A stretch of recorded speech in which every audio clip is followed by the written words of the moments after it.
Everybody, welcome to Cycle News. Now this is a big one. This is a very important one. In fact, it's probably the most eagerly anticipated test of 2023, I've got to say. This is the brand new BMW R1300 GS. Now, we've ridden tons of GSs over the years.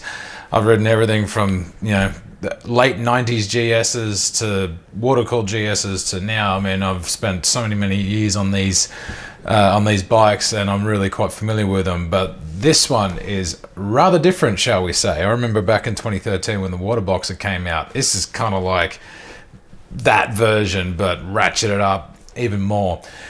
Now, it's a lot different, let's say. It's not like they've given this bike a facelift. I just came back from Spain, in Malaga, Malaga in Spain, I should say, where we just had the world launch. Normally I would do these videos from the world launch, but man, I needed time to wrap my head around it. Like, there's just so much stuff to talk about. Well, let's start with the basic stuff. 4 versions. You get your base model, you get your triple black edition, you get your GS trophy, and you also get the option 719 Tram Montana. That's it. Option 719 Tram Montana. I was trying to remember that last name. It gets a bit of a tongue twister going. I spent all my time at the tests on the base model for the street and the GS trophy on the road. Now, I did about, a bit over half a day of riding on the dirt, which I actually wanted to ride a little bit more on the dirt, but we ended up doing a decent amount of street riding on the base model. So what do you get across the board that's the same? Okay, so you get your new 1300cc on the dot, brand new, ground up redesign, flat twin boxer motor. It's the most powerful motor that BMW has ever produced, 145 horsepower, which is pretty significant when you consider, there's a huge gap over the old one, and has really woken up the BMW back to getting to the top of the power game. And it's not going to be as powerful as something like a KTM 1290 Super Adventure, for example, but it really is a big improvement over the old one. Now, the big thing with the motor is not the fact that it has 145 horsepower, although that is very nice indeed. It's the fact that the gearbox is now mounted underneath the crankshaft rather than behind it. Now, that's a way that BMW GSs have been around for forever. So you can imagine what that's given the engineers. That's given them so much more freedom to tightly package the motorcycle. And this sort of goes into what the GS is all about now. It's all about slimming down. It's all about weight saving. It's all about tighter packaging. It's about making what they've got now fit in really small spaces. So, the new motor itself, it has tons of torque. It's got a really lovely throttle response. You've got 4 riding modes now, as before you had 3. So you've got rain, road, eco mode, and enduro.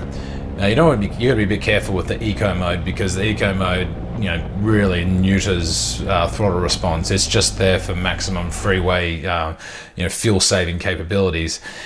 This then, before you go into things like your enduro modes, your dynamic mode pro, your enduro modes pro, all that stuff, that's what you're really going to get with BMW now. When you go to your dealership, you're probably going to up-spec your bike. In fact, most of them probably come up-spec'd as well. So when you're looking at something like a GS Trophy, for example, you're probably going to get the Enduro Modes Pro. When you look at your base model, you're probably going to get Dynamic Pro, which turns it into basically a big supermoto, really. Now, moving on to the second big thing with the GS, and that is the brand new sheet metal chassis and the cast aluminum subframe. Now, that is massive departure from what the old GS was, especially when you look at the subframe. Like, the old subframe was a tubular steel design that looked like, you could bash back into shape if you had a big crash, which a lot of people probably did. But everything now is just so much tighter as a result. Like, it's all shrunk, it's all slimmed down, and that goes down to ergonomics. It goes down to everything about this bike is a much stiffer ride, especially when you get on the street. It really becomes, when I was saying about that big supermoto, it really does become a big supermoto. When you start looking at the new telelever front suspension, Evo telelever and Evo paralever rear suspension, that's a whole nother thing.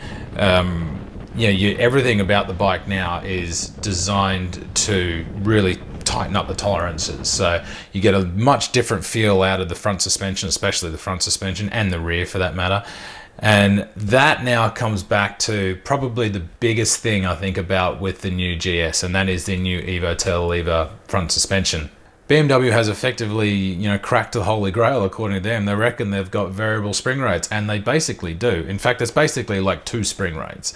So within the shock absorbers, within the front shock absorber that sits within the tele lever front suspension and the rear shock absorber for the Evo Paralever, they basically now have 2 springs. So effectively you can change the valving depending on how you want. Before, you used to be able to just do damping. You've always been able to do adjustable preloads. You could do that, but you haven't been able to do it on the fly. So with the new system, what you do is once you want to change the adjustable spring rate, you can change it by the damping itself. So when you get fluid that goes into the reservoir, if you want to make this thing stiffer, you then activate the second spring within the reservoir. If you want to make it softer, you can change the damping so that you don't activate that second spring, and it gives you an enormous range of control. For me, the biggest difference off-road is how much more stable that front end is. Before with BMWs, I just jumped off the R1300 GS Trophy. I had that for about 3 or 4 months out here. That's got a very similar feel to a lot of the GSs that I've ridden in my time. But this new tele-lever front suspension it's hard to say other than it just has more feel, okay? Like, I'm not good enough to tell you that, this ball joint is better than this flex plate or whatever it is, but you can feel the front end more, and that was always a big thing with tele-lever front suspension, is that you knew it was working, but you never quite got that direct feel that you got out of something like a good pair of forks, for example. Even electronically adjustable forks like you have like with your Rollins on your multi-strata V4s and all that kind of stuff. Whereas this thing now, it almost feels a little nervous in a way, but it's not. It's just that you get more feel of actually what's going on underneath you. The off-road riding that we didn't actually do that much off-road riding at the launch, which was a little annoying because I wanted to spend more time off-road than on-road. On-road, the bike is very similar, I guess, to what it was before, but it's just different. And it's that one of those things that you can close your eyes, as soon as you ride for 5 seconds, you're like, oh, I'm on a GS. It's not terribly different in that way, but everything, it's like seeing a buddy who's been 2 years at the gym while you've been out partying, and all of a sudden he comes back looking like Schwarzenegger. Everything about the bike is, same but different in a way, if that makes sense. It's such a conglomerate of changes. There's so much stuff. Everything is different, from the seat position to the brakes. The brakes are awesome, by the way. They're actually made by Brembo, monoblock Brembo calipers. It says BMW on the side, but they're Brembo calipers. Really lovely feel at the lever. They've got a really nice ratio between the master cylinder, or ratio I should say, a very nice feel between the master cylinder and the caliper and what you actually get. Everything, again, with the braking is electronically modulated, I guess you could say, and that's the same with everything about this bike. It's all electronically modulated. You got motor slip regulation, which stops the back end from sort of chattering itself into corners. You've got integral ABS as well, which will activate a little bit of rear brake versus front brake. So if like you jam on the rear brake, you'll still get a little bit of front, and vice versa. If you jam on the front brake, you'll get a little bit of rear. That just allows you to keep the chassis more composed. That can be switched off when you go into things like Enduro Modes Pro and you want to start locking the back end and being silly off-road and things like that. But everything about it, again, come back, it's all connected. Everything is all part of the same matrix. Now, on the electronic side of things as well, there's a little hamburger button, they call it, on the left dash, and that gives you access to brand new dash, brand new bits and pieces, although it's not terribly different to what it was before. It just allows you to kind of optimize the settings that you want. You've also got radar adaptive cruise control. You've got blind spot detection. Now, we know from a couple of years ago that came out with the Ducati Multistrada V4S, but you also, with this one, get front collision warning. Now, thankfully, didn't test that one out, had no intention of doing so when I was in Spain, but nice to know that it's there. I'm actually kind of surprised that we didn't do like some kind of dummy test just to make sure the thing works, but look, BMW says it works. I believe them. I ain't planning on testing that thing anytime soon. One of the most polarizing things about the new GS is just how it looks. You know, when you consider the previous generations, you know, they all looked very, very similar across the board. They all were bigger, wider, heavier, stronger looking things. This bike has become almost more of a sports bike in a way, almost like, again, big supermoto in a way. But I really enjoyed the more compact dimensions, and I am actually quite a big fan of the 1250 GS because it gives you a lot of room. It's a fantastic motorcycle, and just because this new 1300 is out doesn't mean anything in terms of how good that bike is. If you're only after a 1250, go for your life. They're still fantastic bikes.